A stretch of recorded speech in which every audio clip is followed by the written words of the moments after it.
people have thrown a lot of drugs at cognition, knowing that it's also a big part of the functional disability of schizophrenia. And the one drug which has emerged effective in repeated studies is cognitive remediation therapy.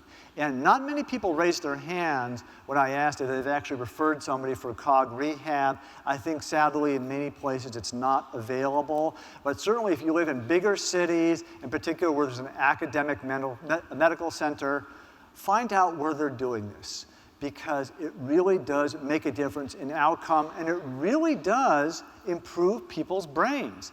It affects brain regions in a positive way. And specifically what we're doing with relevance to this talk, and possibly a post-test, is improving prefrontal cortical activity, which is really the seat of some of the cognitive deficits in schizophrenia.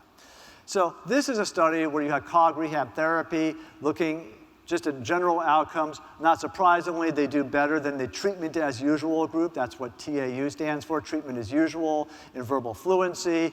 They do better in global cognitive scores. I would hope so, but it's really the proof that this stuff really does work very well. But guess what?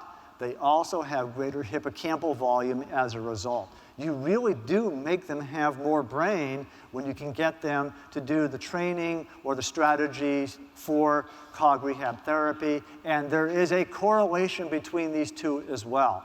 So the idea is we know the hippocampus has neuroplasticity. That was the big finding, which actually came out of the Salk Institute in La Jolla, very near where I work, a number of years ago, showing you can actually increase neurons in the hippocampus. We thought it was static throughout your adult life. It ain't so.